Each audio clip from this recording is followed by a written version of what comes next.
जैन दिल्ली यहां पहुंच जाएं। नमोस्तु माश्री। मेरा प्रश्न मेरे जीवन की एक बहुत बड़ी कंफ्यूजन है। पहले मैं आचार्य विद्यासागर जी महाराज को अपना गुरु मानता था। हम हर साल उनके दर्शन करने जाते हैं और सौभाग्य से मुझको उनको आहार देने का अवसर भी प्राप्त हुआ है। लेकिन पिछले 2-3 वर्षों से मुझे ऐसा लगता है कि मुझे उनको अपना गुरु नहीं मानना चाहिए। ऐसा इसलिए लगता है कि ऐसा मेरा मानना है कि गुरु किसी के जीवन में एक ऐसे व्यक्ति होते हैं, ऐसी शख्सियत होते हैं जो उनको प्रेरणा दे, और अगर मुझे कोई प्रॉब्लम है तो मैं उनके सामने जाऊं, उनके सामने शेयर करूं, मैंने कोई गलती की है उनसे मैं प्रायश्चित ले सकूं। लेकिन वहां पर दिनों दिन इतनी भीड़ बढ़ती जा रही है, हर भक्त उनकी एक नज़र के लिए ललायित रहता है। तो मुझे नहीं लगता कि मेरे अंदर इतनी सक्षमता है, इतने गुण हैं कि मैं हर बार उनके पास जाऊं और वो मुझे अपना व्यक्तिगत समय दे सके।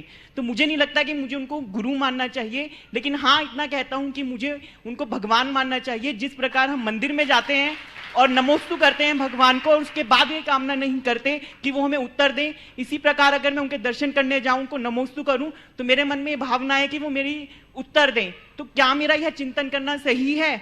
और अगर सही है तो फिर मुझे अपने जीवन में गुरु की आवश्यकता है। तो मैं अपने जीवन में गुरु का चुनाव कैसे करूं? क्योंकि लोग कहते हैं कि तुम्हारे जीवन में सिर्फ एक गुरु होना चाहिए।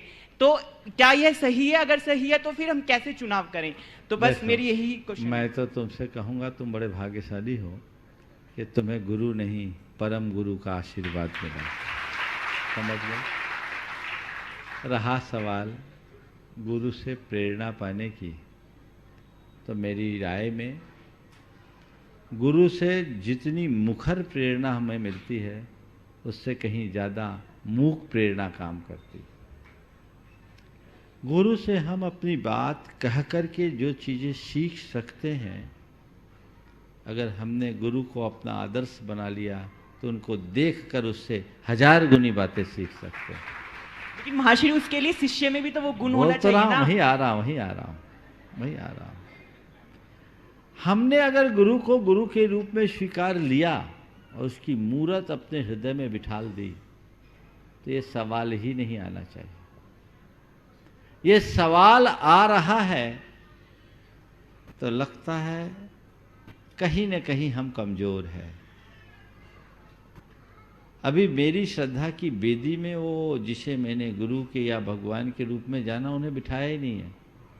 पहले बिठाल दो। और गुरु को पाने के पहले स्वयं के भीतर शिष्य को जन्म देना जरूरी है, खुद को शिष्य बनाना जरूरी है। अगर मैं शिष्य बन गया तो गुरु का सामने होना कोई जरूरी नहीं है।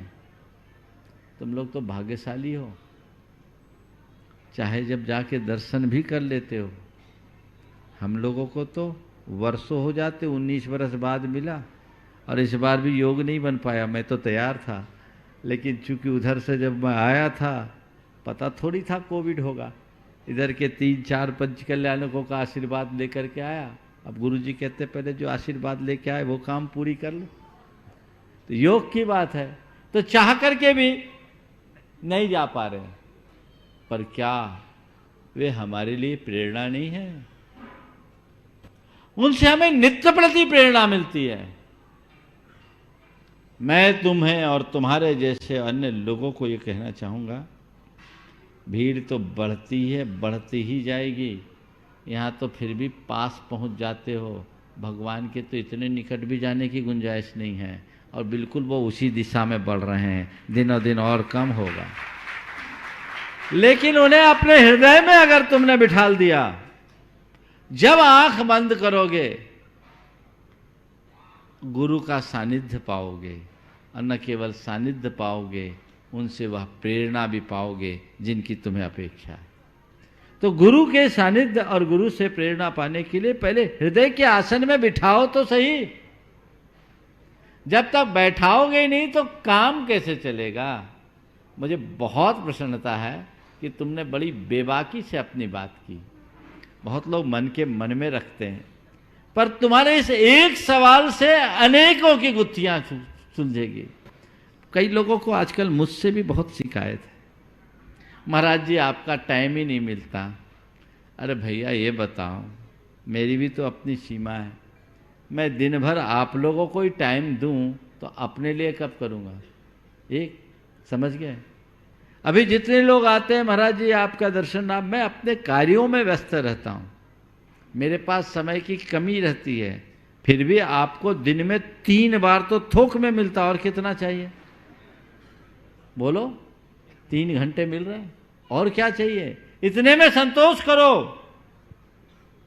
इसलिए ये धारणा बदलो कि गुरु के समक्ष जाएंगे, उनकी मुखर प्रेरणा मिलेगी, तभी हम आगे बढ़ पाएंगे। अरे हम तो गुरु की झलक देख करके भी सब कुछ प्राप्त कर सकते हैं। एकलव्य ने गुरु की मूरत से वो पाया जो अर्जुन साक्षात नहीं पा पाया। मैं आप सबसे कहता हूं, अर्जुन बनो या न बनो, एकलव्य बनने का भाव जरूर रखो, तो जीवन में उपलब्धि होगी। समझ गए?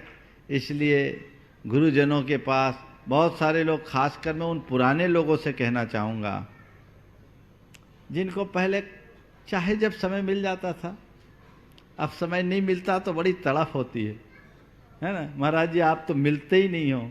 अरे ये भाव रखना चाहिए कि अधिकाधिक लोग लाभान्वित हो और दूर से भी हम लाभ ले ले तो काम करें।